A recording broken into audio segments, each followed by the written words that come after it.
Que c'est la grande question que s'est déjà posée maman avant nous et qu'on se pose avec Bérangère tous les jours.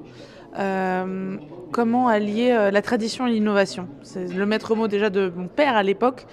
Et ça se passe, par exemple, des choses concrètes, la rénovation de toutes les chambres qu'on a entamée déjà il y a 2 ans et qu'on est en train de terminer l'année prochaine, où on ramène plus de modernité, de technologie, de confort, tout en gardant les belles pierres de Bourgogne, les tomates, les poutres et le charme de cette maison de campagne bourguignonne que nous sommes. Et c'est ce qu'on retrouve aussi dans l'assiette avec toujours cette trilogie Bernard Loiseau, cette importance du producteur, mais avec aussi la modernité de la cuisine de Louis-Philippe Vigilant. On a eu mon père, ensuite Patrick Bertrand, bien évidemment, et qui est resté 20 ans chef après le décès de papa, et Louis-Philippe Vigilant qui avait déjà bossé aux côtés de Patrick, qui est revenu pour reprendre les rênes de la Côte d'Or, qui a cette année conservé ses 2 étoiles à lui.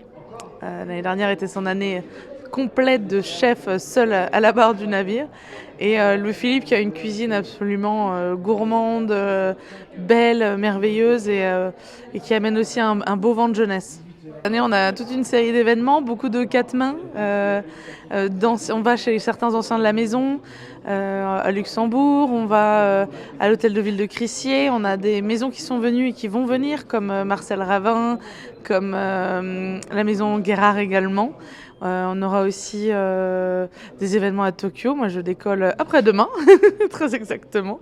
Donc, ça va être une belle année. Fierté, un peu une vocation peut-être. En même temps, on fait des métiers de vocation, je pense, mais une fierté, oui. C'est pas une pression ni un poids parce que moi, c'était mon père et voilà, qu'un parent, on l'aime de tout son cœur. Qu'est-ce qui n'a pas bougé? Déjà les jambonnettes de grenouille, qui sont toujours à la carte, qui n'ont pas bougé. En cuisine, les équipes et nous, on travaille toujours sur son fourneau, qui date de 91, de la 3e étoile. Donc le fourneau en lui-même n'a pas bougé non plus. Et je pense ce sens de l'écoute du client.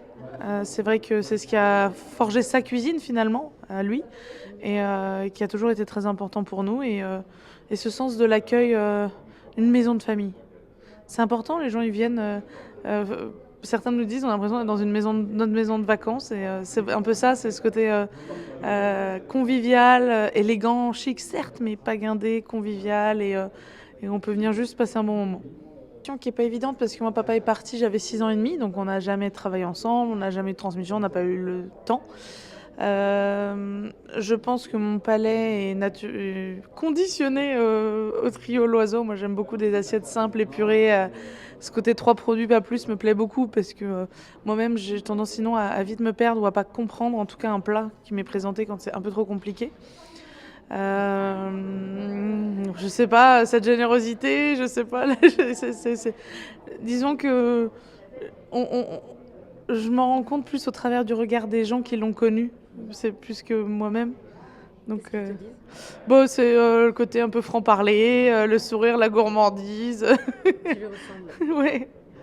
Comme ça, oui, pas mal. Ça fait plaisir. Ouais, bah oui, bien sûr que ça fait plaisir, après. C'est mon papa, donc forcément, c'est ancré en soi, quoi. Je pense qu'il n'y a pas de jour où on ne me raconte pas un souvenir, une anecdote, un détail, où on voit un interview qui est repris sur les réseaux, sur YouTube, où il y a des photos, des archives. Donc moi, ça me permet, même s'il n'est plus là, de l'avoir à mes côtés. C'est un peu des souvenirs par procuration, c'est ça. Et tu es retourné au Japon sur les traces de ton père? Oui, aussi. Ça, c'est, en fait, papa avait eu un restaurant à Kobe de 92 à 95. Ma sœur Bérangère avait fait une partie de ses études. On a toujours été très présents, même au Salon du Chocolat Tokyo. J'ai toujours entendu parler de ce pays. Ça m'a passionnée depuis que j'étais petite. Donc moi, je suis allée y vivre en 2019-2020, découvrir la cuisine kaiseki japonaise traditionnelle. Et là, on a eu l'opportunité d'ouvrir un restaurant l'année dernière, l'Oiseau de France. Donc on est dans l'Institut français du Japon à Tokyo. Et donc c'est incroyable de 30 ans après d'avoir rouvert un restaurant au Japon et on est très contents, très fiers. Avec la complicité de son ancien chef quand il a Absolument, avec le chef Hiroshi Yamaguchi qui était le chef qui avait ouvert Kobe avec papa à l'époque et qui avait bossé à Saulieu bien sûr et qui nous aide énormément pour cette nouvelle ouverture.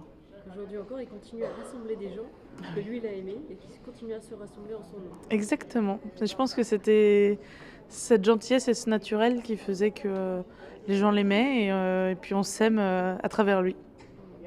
Cette année, on fête nos 50 dernières années, mais on fête les 50 à venir. Et c'est une marque intemporelle de par ses valeurs, bien évidemment. Et alors, où sera le groupe Bernard Loiseau dans 50 ans? Je ne sais pas, mais j'espère bien évidemment toujours à ce lieu, avec la Côte d'Or. Et nous, c'est notre maison, donc c'est notre ancrage local qu'on ne pourra jamais nous enlever. Et après, peut-être des petits oiseaux qui auront fait leur nid aux quatre coins du monde, on verra.